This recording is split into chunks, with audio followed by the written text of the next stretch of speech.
In a world where people are losing their minds, who will be the voice of sanity, of logic, of rationale, of morality and truth? This podcast is looking for like-minded people to stand up to the insane and be real. The Recovery Atheist podcast is calling you to step forward and be counted. Welcome to the voice of change. Welcome to the Recovery Atheist podcast. Well, hello, everybody. Thank you for joining me again for another Recovery Atheist podcast episode. Today I decided I wanted to do an episode on Ken Ham's Ark encounter in the Creation Museum in Kentucky, and about the lies of Noah's Ark, what is told to us, and how when you look at it logically and with reason, it doesn't make any sense. I do believe that these are lies being told to children, that if you're an adult and you believe in this, that I really question where your thinking is at and the reality of what life is. When you put 2 and 2 together, it doesn't make 4, it makes 5. So I'm going to start it out here with a couple quick videos to give me a little bit of an introduction into it, and then I'll go into it. Enjoy. Deep in the heart of Kentucky, a man is building an ark. He doesn't think he's the new Noah, but he does think the Bible story may in fact be factual, and he wants to open a theme park to make the case. However, is there any real science here, and should taxpayers be funding this thing? Here's ABC's David Wright. It's every kid's favorite Bible story, Genesis chapters 6 to 9, the story of Noah and the flood, and the ark he built to save all the animals 2 by 2. An apocalypse rendered kid-friendly for Sunday school. I'm Father Noah, captain of this bark. This story, like so many stories in the Bible, has big elemental things that still leave questions in the world today. After Jesus and Moses, Noah probably has more Hollywood blockbusters Raise the ramp, lads! than anyone else in the Bible, which is why we found ourselves in an unlikely place. So we are in Williamstown, Kentucky. Population, not much by the looks of things. And where we're headed is supposed to be right up here. We turn a corner and lo and behold, There she blows. off in the distance is a large wooden ship still under construction. Oh my gosh. Noah's Ark, right here in the American South. 510 feet long, 85 feet wide, 51 feet high. The dimensions set out in the Bible, cubit by cubit. Ken Ham is the Noah of this ark. It's huge. The closer you get, it just It looms. gets bigger and bigger. Ham is no Old Testament prophet. His mission, to turn this Bible story into a world-class theme park, straight out of the Old Testament, and then some. The message that we have, it's making the Bible come alive. Really, by building Noah's Ark, we're saying, this really happened. This is plausible. When finished, Ham says, his ark will be 7 stories tall and a football field and a half long, the largest timber frame structure in the world. Among the construction workers building the ark, Amish carpenters. You kind of looked apart a little bit. The artists creating the exhibits are believers too. The designers are tasked with creating 2 of every kind, lifelike creatures, even if you might not remember them from Sunday school. This is not one that I recognize. Yeah. Okay, so what Is is he this? kind of an animal abominable here? snowman? This is a Nisodon. What are you making here? This is the hyena kind. This would be the grandparent of modern apes. Ham calls his ministry Answers in Genesis. His creation museum, a few miles away, attracts nearly 500,000 visitors a year, teaching a young earth theory of creation. That God created the earth in 6 days, and that on the 7th day he rested, just like it says in Genesis. One problem with that approach: where exactly do dinosaurs fit in? Do you believe that Noah took one of these onto the ark? Well, the Bible says Noah took two of each kind. It seems like if you took one of those on board, everything else might as well stay home. If you ask me if Ken Ham's creation model is viable, I say no. That concept is an immediate deal breaker for Bill Nye the Science Guy, who says dinosaurs died out long before humans came along. Off by millions and millions and millions of years. And to teach young people, were Allosauruses really on the ark? No. Allosauruses could not be on any boat anybody built 5,000 years ago. Bottom line, Nye dismisses Ham's creationist exhibits as biblical propaganda. But Ham isn't alone in believing the Noah story could well be based in fact. Judgment is coming, my friend. Almost every major religion has a flood story. And in this era of rising oceans and global warming, respected scientists search for evidence of an ancient flood, among them underwater archaeologist Bob Ballard. It's not a crazy thing to think that the flood stories of the various cultures, including ours, are based upon true cataclysmic events. It's why from the bottom of the sea to the top of Mount Ararat, relic hunters search for wreckage of the ark described in Genesis. It was first written down about 3,000 years ago. That is 30 centuries, and we're still talking about it today. Author Bruce Feiler follows the footsteps of relic hunters in his PBS series Walking the Bible. Why? Because it gets at our deepest fears and our hopes and our desires. But for Ham, the biblical story isn't just a metaphor or a cautionary tale. He sees it as fact, and so does everyone who works for him. It's actually part of the hiring policy. To work on the Ark Encounter, job applicants have to sign a strict statement of faith, agreeing, for instance, that the Great Flood of Genesis was an actual historic event worldwide in its extent and effect. They also have to be straight, anti-abortion, and Christian. They have to be Christian, yes. Why? I mean, the people who believe in the book of Genesis also include Jews and Muslims, for that matter. Why couldn't they?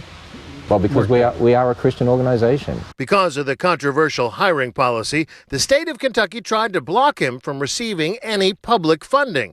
But Ham took his case to the state Supreme Court and won. And now his $100 million project takes advantage of millions of dollars in tax breaks and tourism benefits. Christians pay taxes in this world. We live in this world. We're not second-class citizens. Ken Ham doesn't seem to be bothered by his critics. He has a mission, he says, just like Noah did. God's word is true.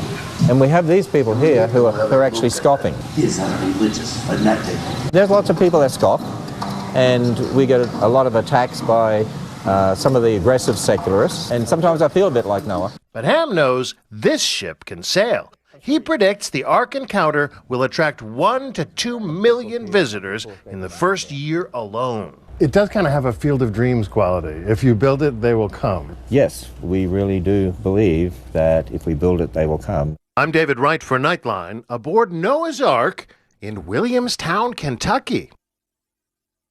Our thanks to David, and the Ark Encounter opens next month.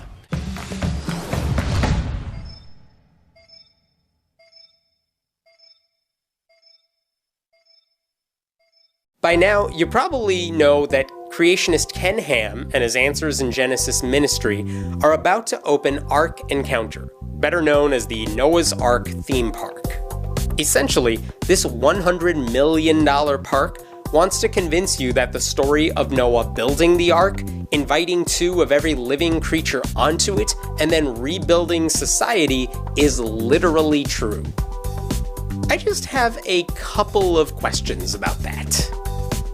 Where did Noah find enough wood in the Middle East to build a ship of that size? Where did Noah even learn how to build a ship? Who taught him?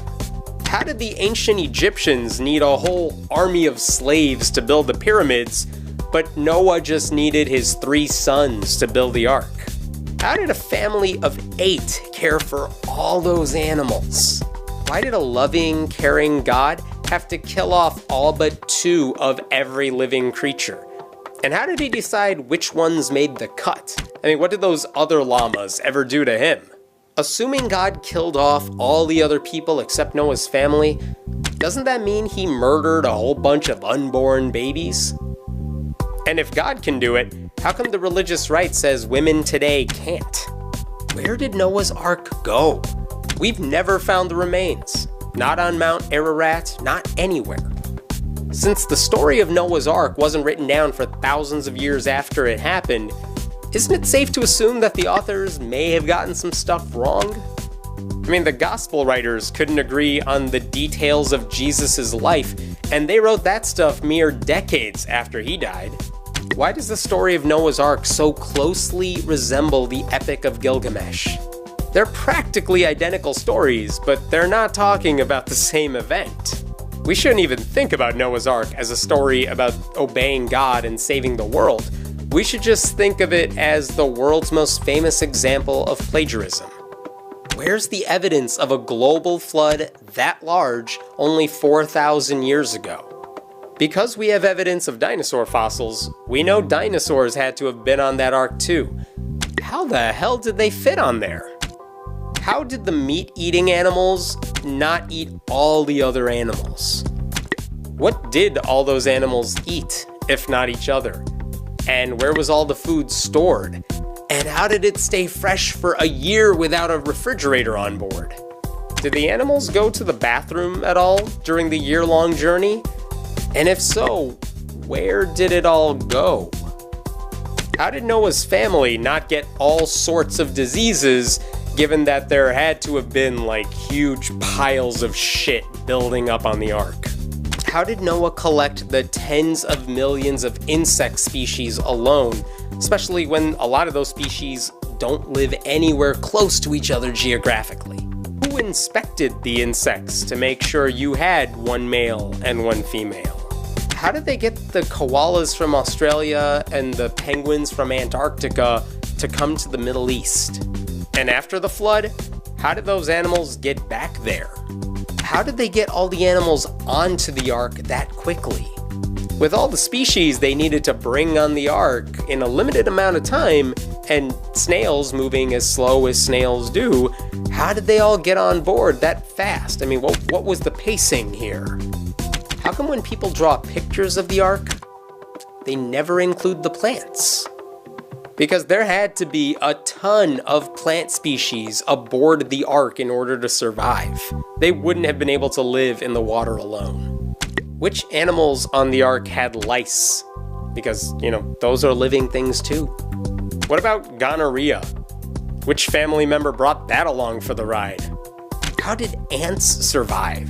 I mean, they need a whole group of them to survive together because they all have specialized tasks.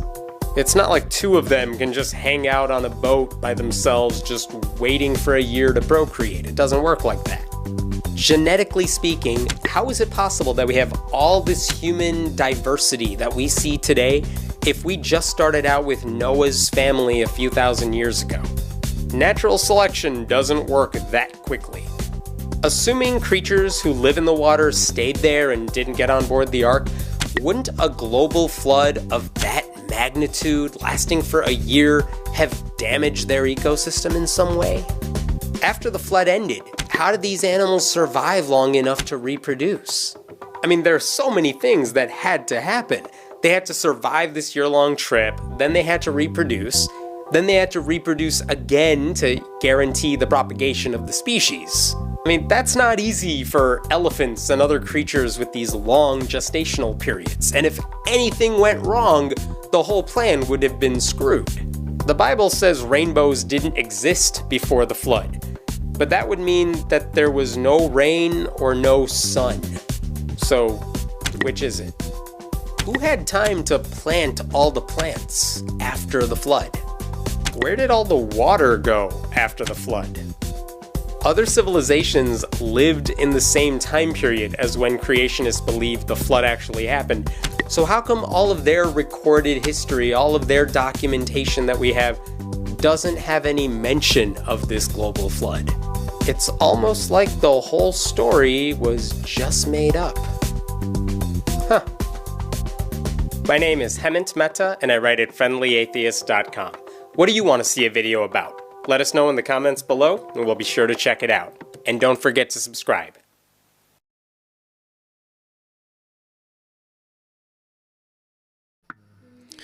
Well, hello, everybody out there in Podcast Nation, and I just want to say that I am so happy that you've been able to join me tonight on this wonderful and beautiful Friday evening.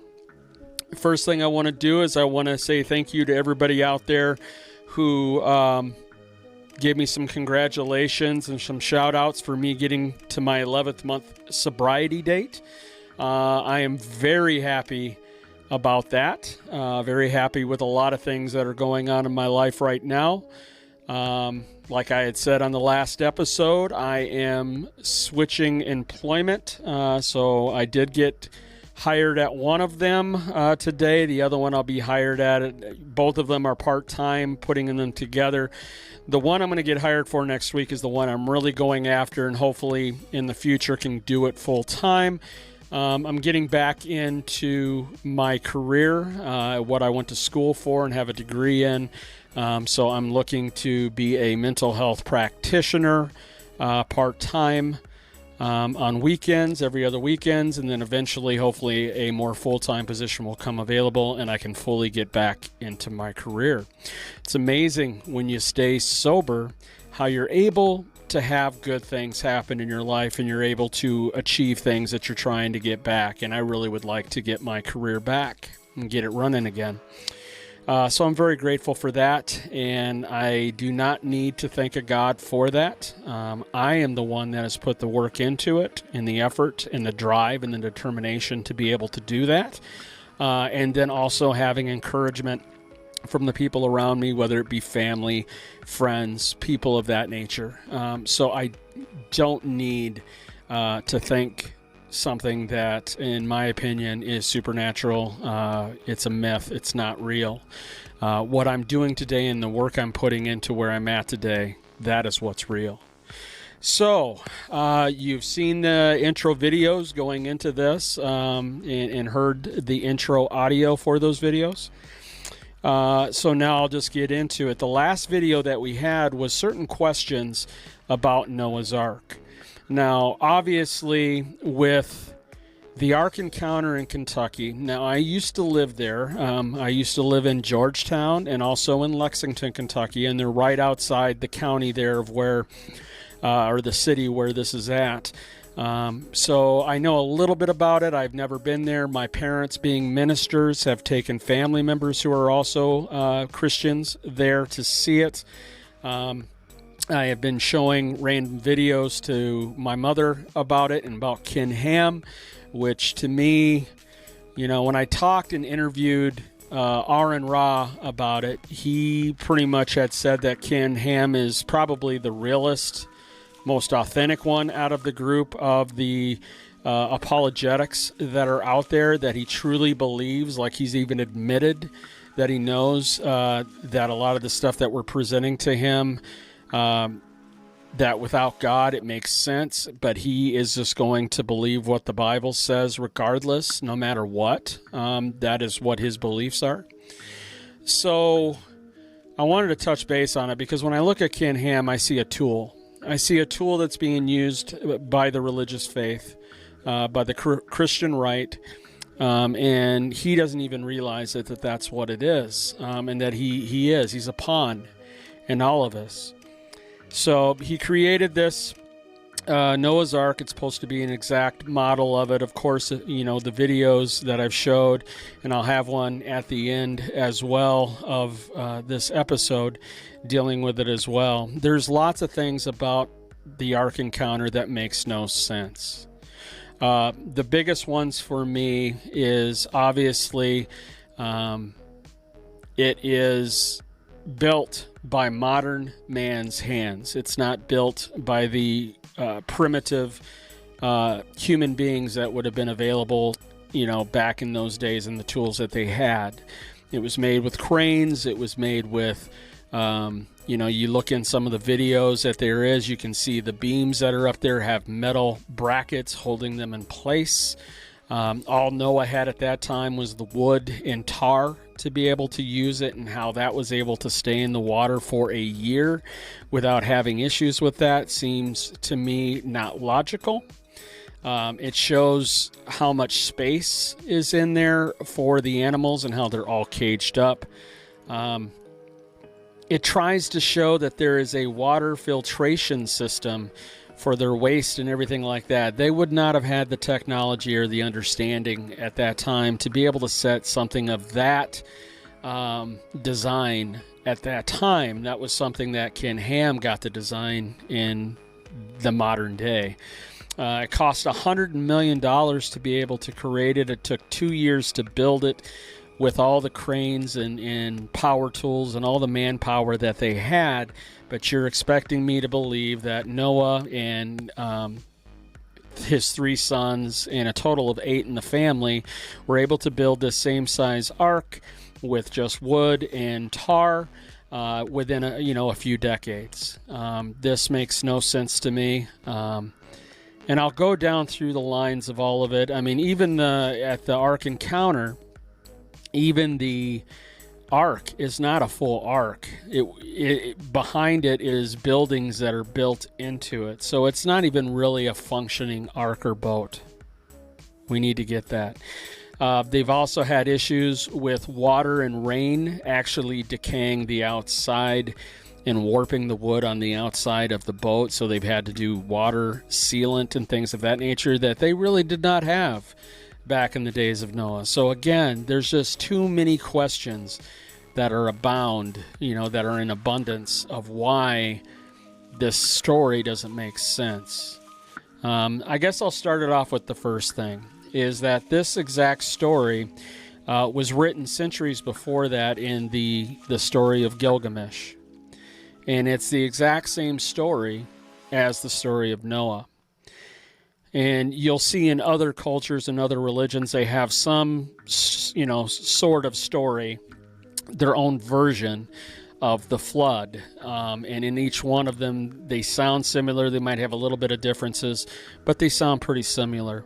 And of course, people are using that. The Christian apologetic will use that and say, well, see, if it's being in every culture, then how could you say it's not true? Well, Japan doesn't have it anywhere near their religious background. There's no story of a flood in Japan.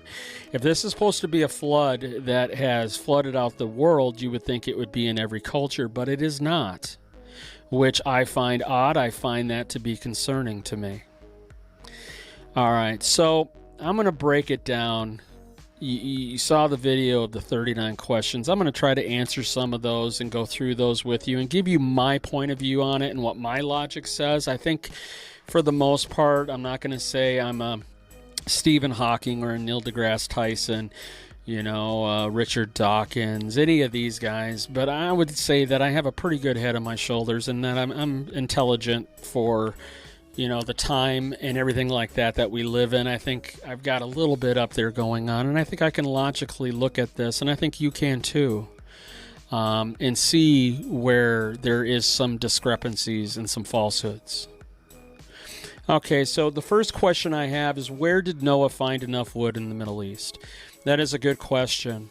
Okay, now according to the Bible at this time, the atmosphere and everything, it wasn't a rainy country at that time. In fact, it wasn't until Noah's Ark that the floodgates opened up. The gates of heaven opened up and poured the rain through, and water from underneath the ground sprung forth, which caused the flood.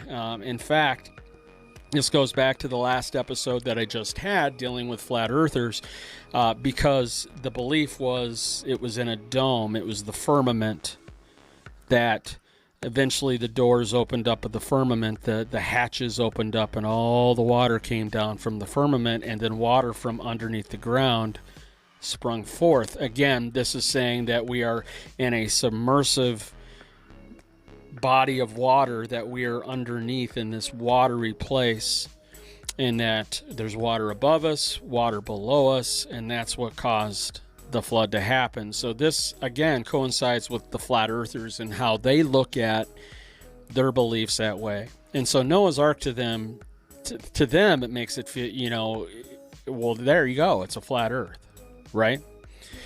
So if it was a non-rainy, they pretty much through, historian times, it was not to where there would have been tree forests around so much that they would have enough wood to be able to build this 500-foot behemoth in the first place.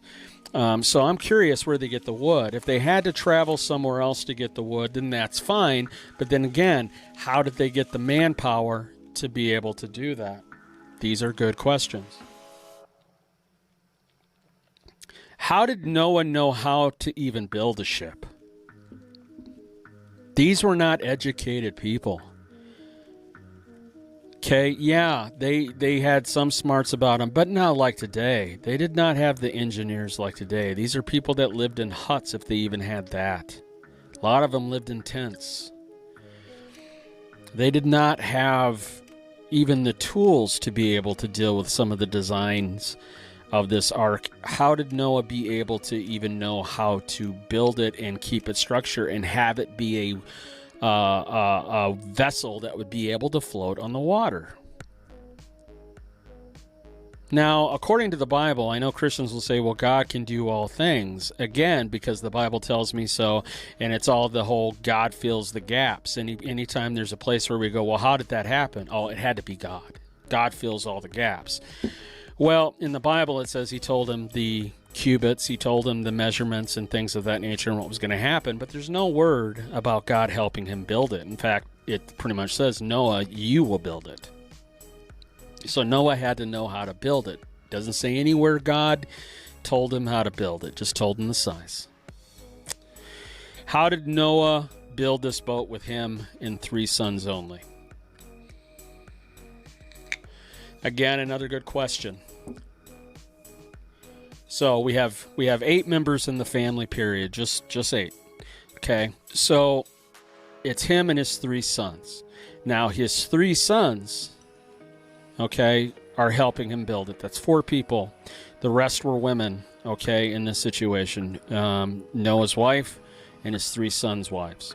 Okay, that's all that we have here. No mention of children, anything of that nature. Okay, so the ark encounter, the ark that was built by Ken Ham, literally they had 1,000 men working on this, and it took them 2 years to build it. Okay, with all the cranes and the modern day technology. You're telling me that in a few short decades that Noah's Ark, a man who supposedly is over 600 years old, again, we won't even get to that point. I won't even argue with you on that because that's just ridiculous. No one lived to 600 years old. There's nowhere in time, historically, outside of the Bible, where it mentions anything or we have any proof of any of that. But supposedly he was over 600 years old. He was an old man.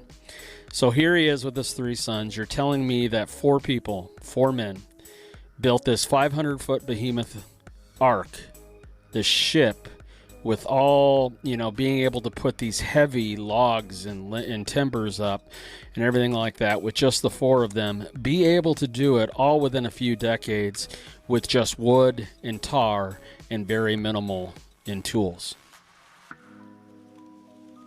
Does something sound wrong to you there? That doesn't make sense. It doesn't seem like it's feasible. Okay. Now, again, I'm just pointing out certain flaws, certain things that don't make sense. And then I'll leave it up to you to decide. I'll leave it up to you to decide whether or not you think that makes sense. But to me, I've made up my mind. But there's a lot of stuff here that just doesn't add up. How did a family of 8 take care of all the animals? Now, of course, it says that he took 2 by 2 of all the animals of the earth. All. And I'll get to that in a minute. How did 8 people take care of all of those species, all of those different types of animals?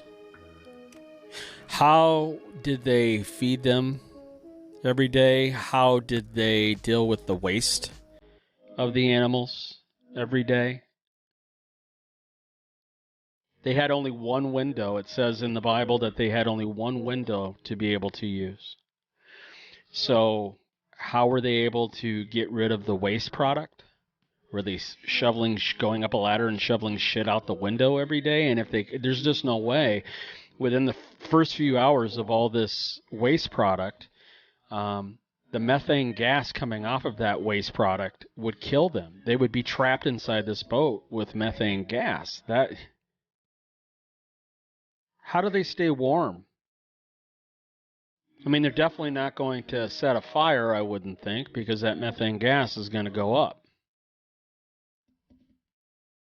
Again, doesn't make sense.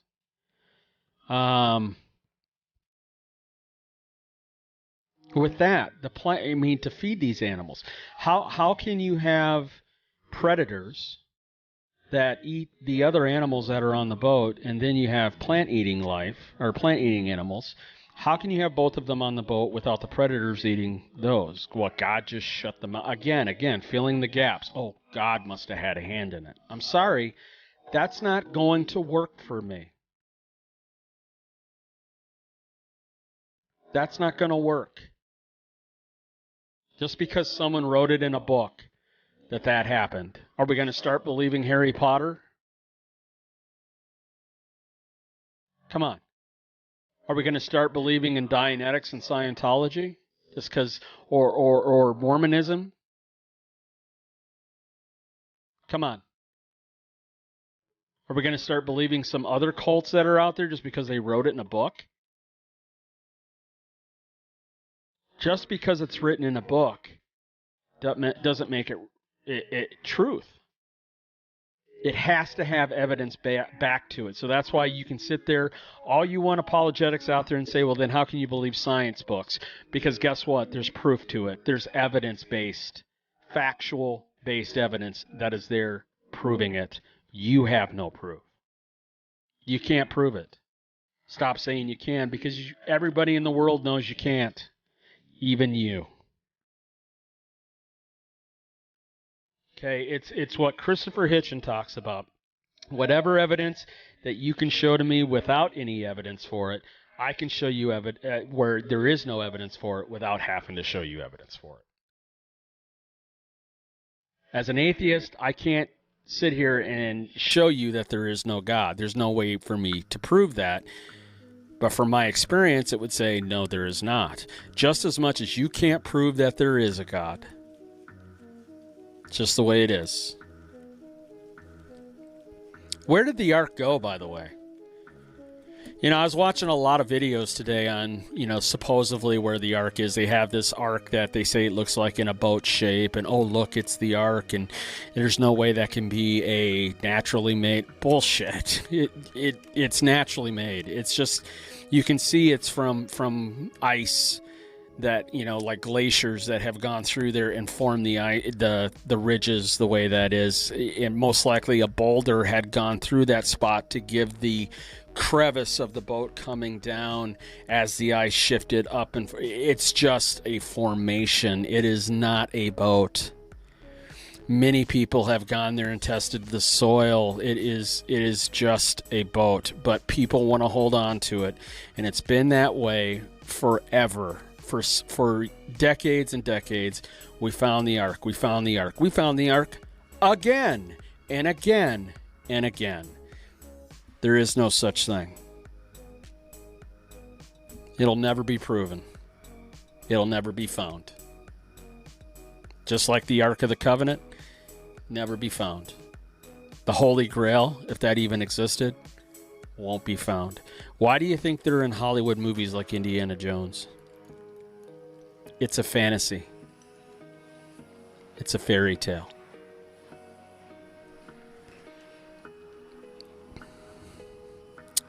Where's the evidence also of the global flood? When they go back and they look at the rock base, like in, say, Grand Canyon, other places like that. First off, as the water is rising, the animals would have been going further and further up in that rock face. So you would see more fossils in certain areas of animals that is not in that time period, but we're not seeing that. Two, nowhere do we have all across the country a certain segment of our rock that shows that there was a worldwide flood across that makes sense. There's no scientific proof of it. Now, I'm not saying there wasn't a flood. There could have been a flood that this story is talking about. And I don't believe it was every animal of the world. I think it was blown up. And now, you know what? I'm going to save that. I'm going to come back to that. I'll say that at the end and give you my belief when it comes to Noah's Ark. What did they eat? Where was the food stored? How did it stay fresh for a year? So not only are they building this boat, they've got to go out and gather all the food. They've got to gather a year's worth of water. They can't drink salt water. They have no way to use a filtration system, so they also got to have a year's worth of water on board as well. How are you going to do that with 8 people? To supply all the animals themselves and do it for a whole entire year. Again, doesn't add up. And then with all this, with the animals, and animals have stuff like ticks and lice and fleas and everything like that. You got your waste with worms in it and everything like that. How did Noah's family how did they not get sick through that? Now again, they'll say, God protected them. That's why they didn't get sick. They were God's chosen. We don't question it. We just know God did it. Really? You're living in a fantasy world here. I can't believe in that. I can't believe in a fantasy world. I live in reality. And you don't. This is what you're teaching your kids. How the hell are they ever going to be ready for the real world when you have them believing this bullshit? I was raised in it. I have a dad who's a minister. He's been a pastor for over 40 years.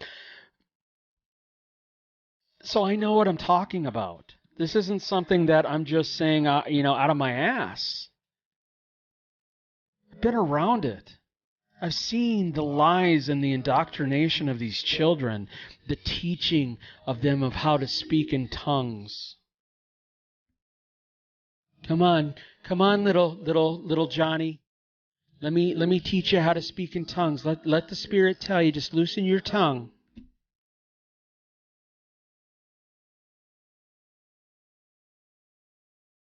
It's fucking unreal that you honestly think that this is okay. It's not okay.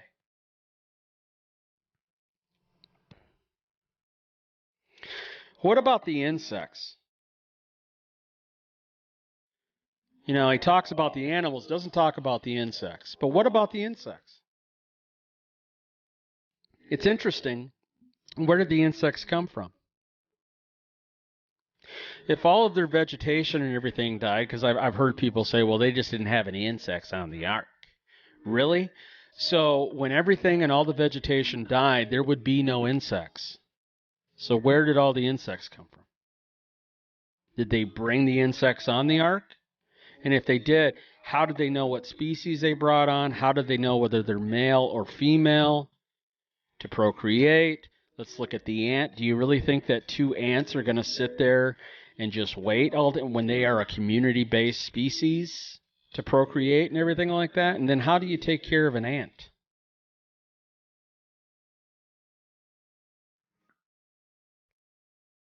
Lots of stuff that's really loose in their beliefs here. How did animals like koalas and kangaroos get from Australia to the Middle East? And then once the flood happened and it got to the other side, how did they get back?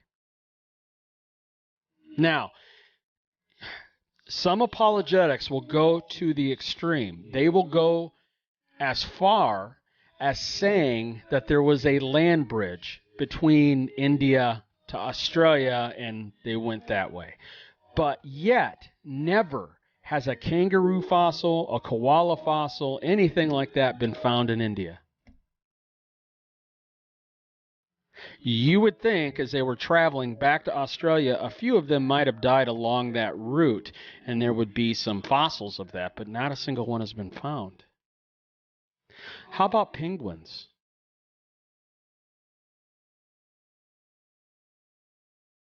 How did they get from Antarctica in the colder regions to here, or to the Middle East, and then turn around and get back?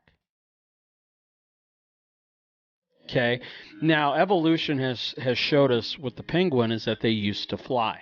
Their wings used to be able to be used, and as time went on, they got shorter and shorter because they became more of a marine animal rather than a airbound animal. And so their wings got shorter and shorter, and they became flippers. We know that with evolution. So I guess you could say, what, maybe back then they had wings, and so they flew back to Antarctica? But if you're going to say that then, Christian, then guess what? You have to also agree that evolution exists. You're screwed both ways. You can't have it just one way. You can't have just one and not the other. It doesn't make any sense if you don't.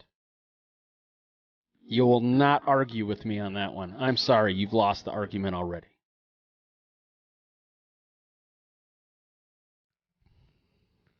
How did they fit all these animals into this boat? Now, at the Ark Encounter, they show these boxes, these crates that they have them in. They look like puppy mills. Even Seth Andrews on his video talks about it, that, yeah, they look like puppy mills. They look like if the animal rights activists would see this, they would be outraged if that was the way these animals are being treated. How do you get all the species of the planet on? And it's funny, at the Ark Encounter, they have dinosaurs. They say dinosaurs were on the Ark. No joke. I am not lying. Check out the video footage. They even have a display there that shows like the Romans in the day. They had the Colosseum where they would throw the Christians to the lions. Well, they have a display there, obviously before Noah and before the Romans, or at Noah's time, that they were so corrupt that they were taking people and putting them in arenas like that. And in the display of this, it shows them being attacked by dinosaurs. So instead of being thrown to the lions, they're being thrown to the dinosaurs. Really? There is no proof whatsoever that dinosaurs and men, at least our species of men, ever existed at that time together. Where Kinham and where some of these Christians get these ideas, I have no idea, because there's no proof to back it. Okay, how can you make these false claims and have nothing to back it and think you're okay, that we're going to be okay with it? You're lying.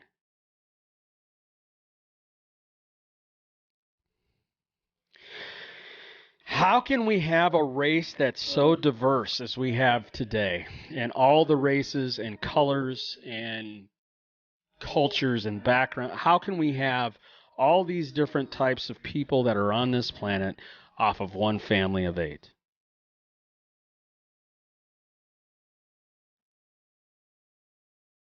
In a few thousand years, to have this population that we have today.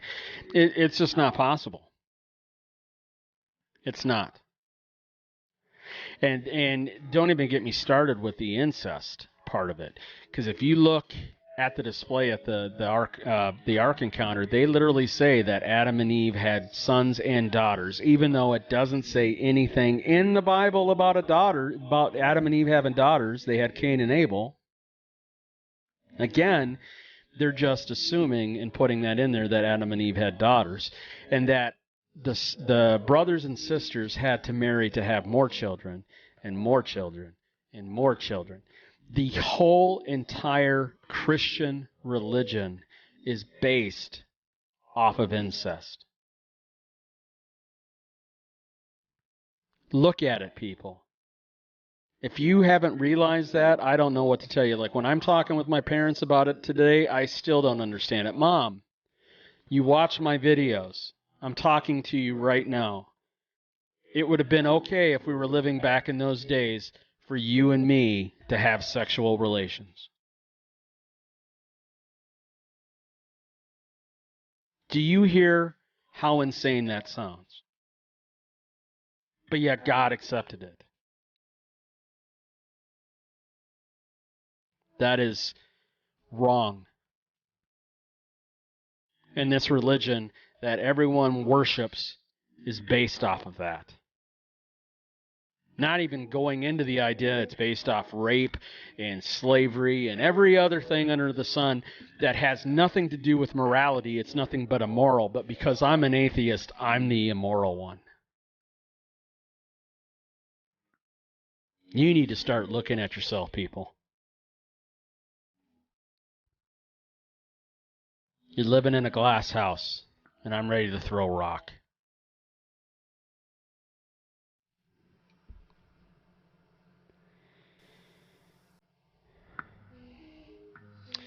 After the world was flooded, and they get out of the ark, of course, he does the rainbow thing, and no rainbows were, I guess, before that, which you can argue one way or the other that there was no rainbows because maybe there was, the sun was there, but maybe there was no moisture in the air to cause a rainbow. So once the water started happening, the rain out of the firmament and everything like that happened, and the sun came out, that the rainbow showed up.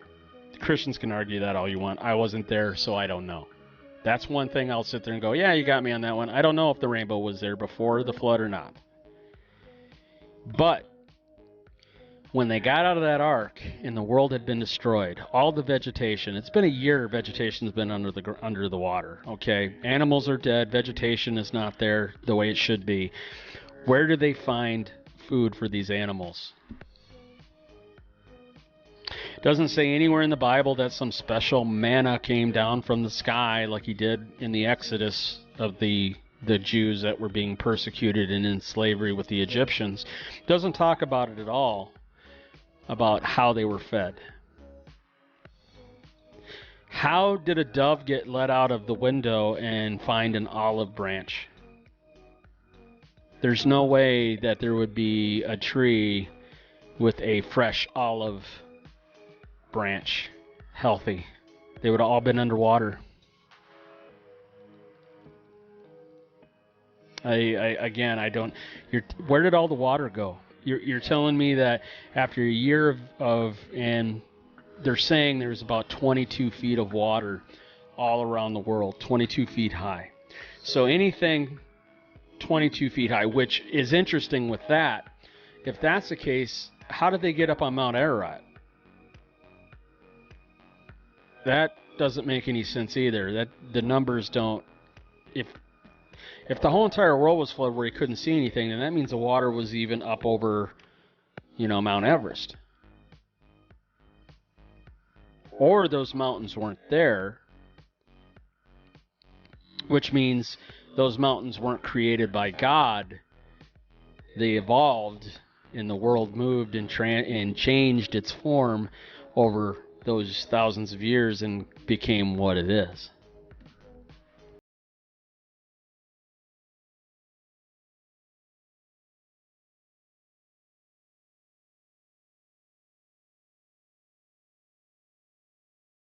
They have to go out there and replant the plant life?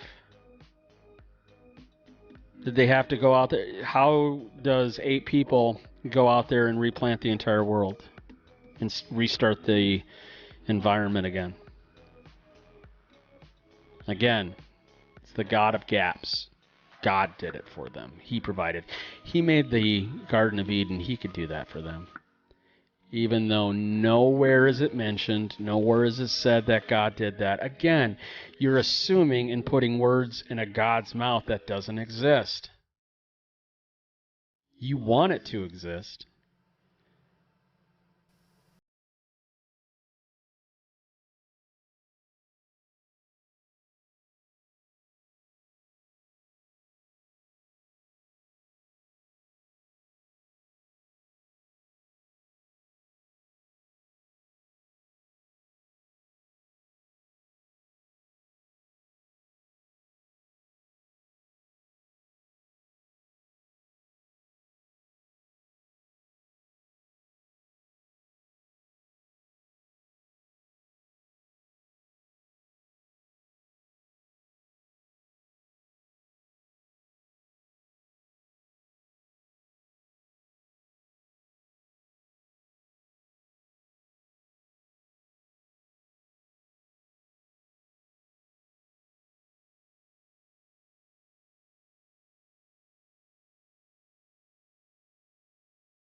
At it, I'm going to sit here first off and say I'm not saying there wasn't a flood. In fact, in that area of the world at that time, they kind of have an idea from some of the artifacts and some of the digs and that there could have been a flood at that time that happened. It did not flood the world. It flooded a pretty broad range, a lot of miles, but it didn't flood the world. But in the Middle East, there could have been a flood, is what they're saying. Now, that being said, they didn't have tall buildings. They did not have things that would stick out of 22 feet of water. And in a Middle Eastern area that's pretty dry and things of that nature, there's probably not going to be a lot of things that are going to stick above the water at 22 feet. If you were on a boat, now I live in Duluth, Minnesota. We have the biggest Great Lake in the country, Lake Superior. If you go out in the middle of that lake, the true middle of that lake, you will not be able to see the shore. It's just the way it is.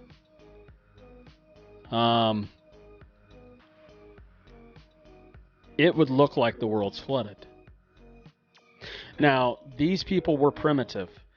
They didn't have cell phones. They didn't have technology to be able to call Muhammad 150 miles away and say, hey, is it flooded where you're at?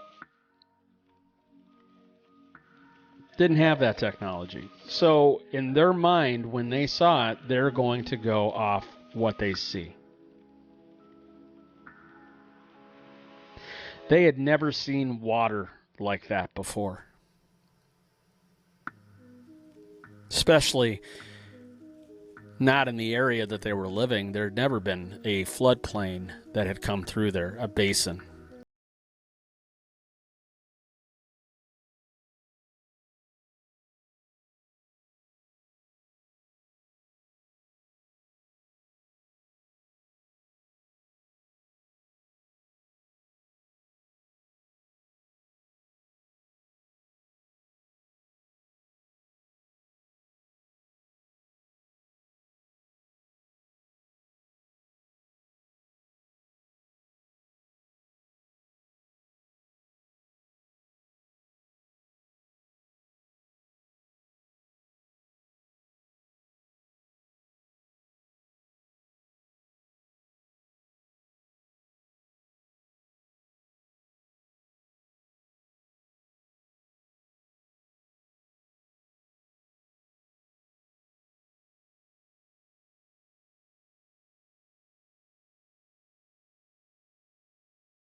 So today, I hope you enjoyed it.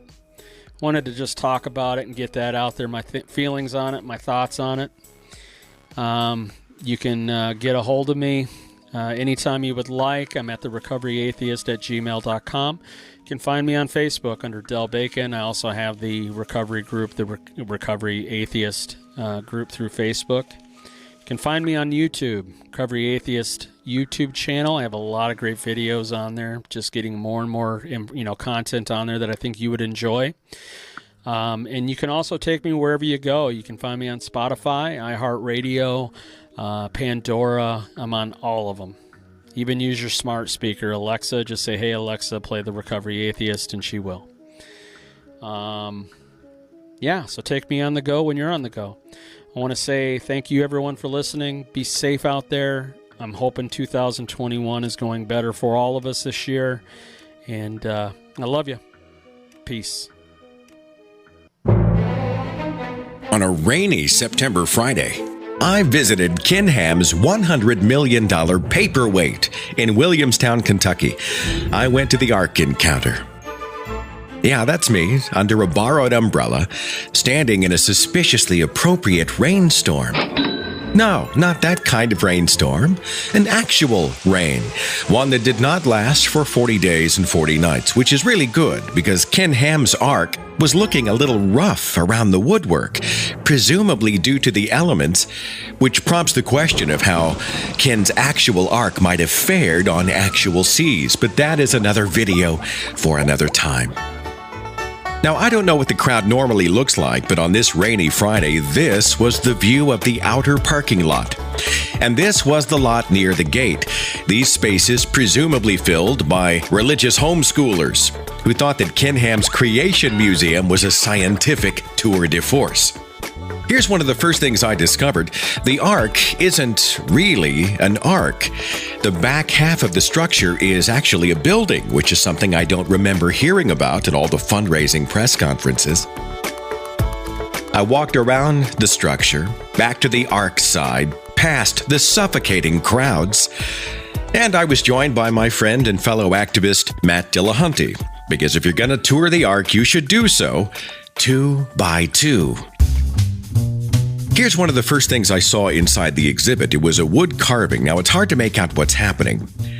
To me, it looks like Dumbledore levitating a tiny, bathtub toy ark while standing next to a snake and a severed leg, with the top of the carving populated with various animals under a giant phoenix. And Jesus, I don't know what the hell this is. I don't know what it's supposed to represent. And for the record, it was one of the more sensible exhibits on display. I saw a bunch of crates. Apparently this is where they keep the Ark of the Covenant. I got to see Bambi while I was there. Now, from this exhibit, we can infer that Noah ran one of the world's first puppy mills. Go ahead, Google puppy mill. Those awful places where breeders keep dogs in tiny cages with various apparatus to deliver food and water. Look it up, and then look at this section of the Ark Encounter. Had Noah built this sucker today, the Humane Society would not be happy. The good news is, at least the Ark was apparently built to code, with sprinklers, in case God decided to punish somebody with fire. Noah's family was there to greet us near the entrance. Now notice the various ethnicities of each of the wives. According to the Ark Encounter, Noah's wife, who did not look 500, was imagined as somebody who might look like the great, etc. grandmother to all of humankind. Japheth's wife was imagined as more European, Ham's wife was more African, and Shem's wife was a mixture of pleasing browns, which might explain several ethnicities. Now, you mix together this potpourri of traits, and you sprinkle in some incest, and voila, you procreate and produce the thousands of ethnic groups that we see on the earth today. Thanks, Noah. Also, one of the first things I noticed were these curious light fixtures inside the Ark. They just struck me. I don't know, they had a strangely testicular quality. You see what I'm talking about? I saw a few more animals here and there in various cages. Lots of storage for water and food. And dinosaurs. Yes, dinosaurs. I bumped into a painting of Kenny Loggins. I just love his music.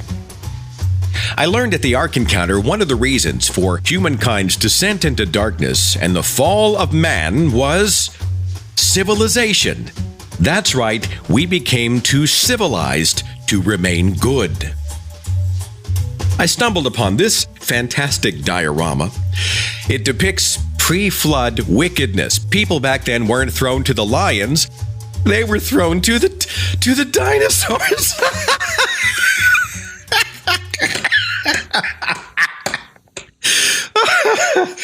Oh, Ken Ham, you just cracked me up, man. The evil continued, just begging for a great and global flood. Humankind sacrificed babies. We participated in all kinds of carnality, and we were generally horny. There were more cages, various cages. Not many relative to the size of the ark, but enough to get your attention. Many of these cages relatively tiny, which gave the few animals we saw almost no room to move or maneuver. But they were stuffed, so I guess this was not a problem. But in the real ark, I'll bet the raptors were pissed. We learned in the Ark Encounter how thousands of tons of animal poop might have been routed to a huge animal-powered Uber toilet, a big toilet house within the boat. You know, I wonder if they built it with shittim wood. For the kids, they had a section called Fairy Tale Ark, which I thought was redundant. The ark had these various stations for growing vegetation. There were crew quarters for Noah and his family, pretty swank quarters, if I may say. Which is good, they would definitely need to rest, considering that the ark would mean lots and lots of walking through lots and lots of empty space. In truth, not much in the way of animals, just lots of open air, some wood, some pottery, a few stuffed creatures, and tons of guilt. The Ark Encounter is loaded with guilt. Guilt for being born human. Guilt for being so icky and sinful. Guilt for making God angry enough to drown us all in the first place. The Ark Encounter certainly was expensive to build. You know, I wonder, how did Noah manage to build an ark with only trees and tar, while it took Ken Ham over $100 million, a huge construction crew, and state-of-the-art equipment?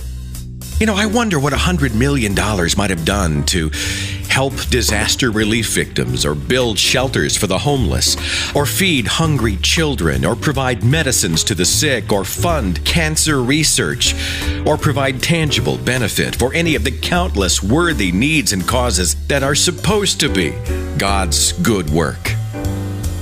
That's pretty much it. Some empty space, a few animals, lots of wood, lots of stuff on the walls you're supposed to read, all at an asking price of $40 a ticket, not including the $10 to park. Thou shalt not steal. My friends, at the end of the tour, I was struck again by the opinion that the Ark Encounter is warped, and not because of the rain. It's a bogus story sold to adults and a lie told to children. It's a church masquerading as a Kentucky tourist attraction, and it's a tragic waste of resources. The one upside was this. Inside the Ark Encounter, Matt Dillahunty and I discovered one moment of convergence where we and Ken Ham absolutely agree. The placard said, "If I can convince you that the flood was not real, then I can convince you that heaven and hell are not real." Hey, Ken, you're absolutely right. Thank you for listening to the Recovery Atheist podcast. It's now up to you. What will you do with what you've heard? How will you use it? I challenge you not to stay silent. Be heard. Be real. Be different.